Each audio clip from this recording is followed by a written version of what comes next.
شاہ جی. اچھا یہ جو مسئلہ ہے کہ یہ ارتداد والا نعوذ باللہ صحابہ کرام پہ تہمت بس لگاتے کرو ہیں. شاہ جی ہن تسی آخری بم چھڈن لگے ہو.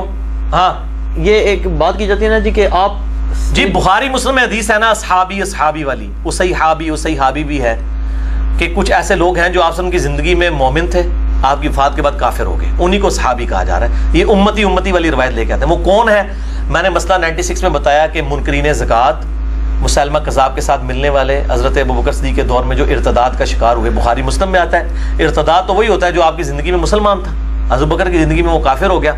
یہ وہ لوگ ہوں گے. شیعہ کی تکفیر کی یہ بھی بتائی باقی جو ہے نا وہ ہاں تکفیر کا معاملہ یہ ہے میرے بھائی جی، تکفیر کا معاملہ جو ہے نا یہ مسئلہ بڑا ایک ڈیفرنٹ ہو جاتا ہے. اس طرح اینالوجیز بنانی شروع کر دینا اگر ہم تو معاملات بڑے بگڑ جائیں گے.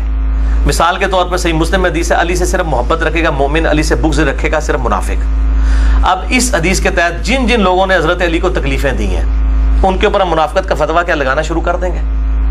ان کو تعویل کی غلطی لگی ہے. اس طریقے سے آج اگر کسی تک کوئی دین ایسا ٹیمپرڈ فارم میں پہنچا ہے، آپ بجائے ان کے اوپر کفر کا فتویٰ لگانے کے ان کی اصلاح کرنے کی کوشش کریں کہ بھائی یہ جن لوگوں کے اوپر آپ کفر کے فتوے لگا رہے ہیں ان کی شان میں نہج البلاغہ میں خطبے ہیں، اور معاویہ بھی جو ہے اس کو بھی کافر حضرت علی نے کبھی نہیں کہا، اس کو منافق نہ کہیں. آپ ان کی اصلاح کرنے کی کوشش کریں. ان تک بات یہی پہنچی ہوئی ہے. صحابہ کی تکفیر تو چھوٹا مسئلہ ہے، اس سے بڑا مسئلہ تو توحید کا ہے، وہ اس کے اندر مبتلا ہیں. صحابہ کی تکفیر چھوٹا مسئلہ ہے، توحید کا مسئلہ بڑا ہے. قرآن نے تو کہیں نہیں کہا کہ صحابہ کی تکفیر معاف نہیں ہوگی. پکڑ بھی سکتا ہے اللہ تعالیٰ. صحیح مسلم میں حدیث ہے جس نے کسی کو کافر کہا دونوں میں سے کافر ہو گیا، لیکن یہ اس صورت میں ہے کہ جب کوئی شخص اس کو مسلمان سمجھتے ہوئے کافر کہے. حضرت عمر نے نہیں تھا کہہ دیا ابن ابی بلتا کو، جس نے حضور کی مخبری کر دی تھی، صحیح بخاری میں آتا ہے. حضرت علی کو نبی صلی اللہ علیہ وسلم نے بھیجا، وہ جوڑے میں سے خط نکال کے لایا وہ عورت والا. تو حضرت عمر نے کہا تھا کہ یا رسول اللہ اجازت ہے میں اس منافق کو قتل کر دوں. آپ نے فرمایا چھوڑو یہ بدری ہے، اللہ نے اگلی پچھلی خطائیں اس کی معاف کر دی ہوئی ہیں. نبی کے ساتھ خیانت کرنے والا منافق ہی ہو سکتا ہے، لیکن مسلمان تھا، اس کو غلطی تعویل کی لگ رہی. حضرت عمر کو بھی آپ سے نے یہ نہیں کہا کہ تم توبہ کرو، تم نے ایک مومن کو منافق ہے. ان کو پتا تھا، انہوں نے اپنی تعویل کے مطابق صحیح. اس طریقے سے اگر کسی میں ہے، ہم تو لعنت بیچتے ہیں اس شخص کے اوپر جو ابوبکر عمر اور عثمان کو کافر کہتا ہے، نعوذ باللہ من ذالک کے کسی صحابی کو اوپر. لیکن مسئلہ ہے کہ جس کو یہ کینسر لگ گیا ہوا ہے اس کا علاج کس نے کرنا ہے؟ سعودی عرب کے ریال لے کے اپنے مولویوں کا تو علاج نہیں کر رہے ہیں، ان کے اوپر فتوے لگا رہے ہیں. اور یہ بھی توصیف راشدی کلپ چڑھا رہا ہے وہ یاسر الحبیب کے.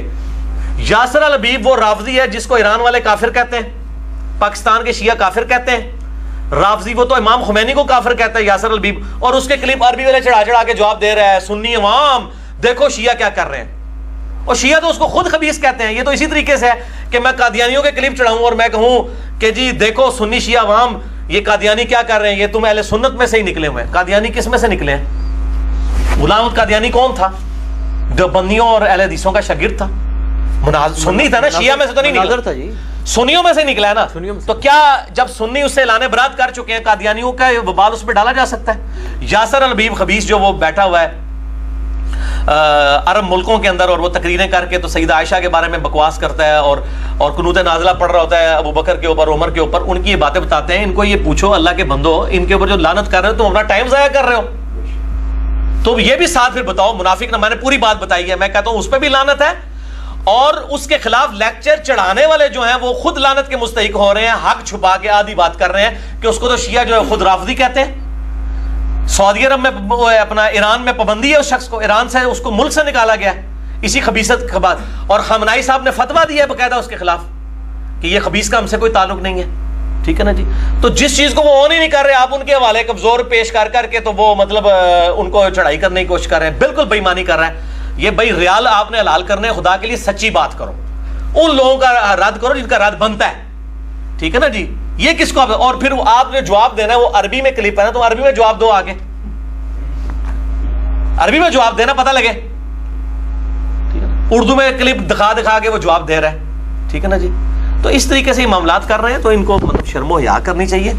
تو اس طریقے سے نہیں ہوتی چیزیں. Subscribe to our channel and press the bell icon. Click the video link and enjoy watching the videos.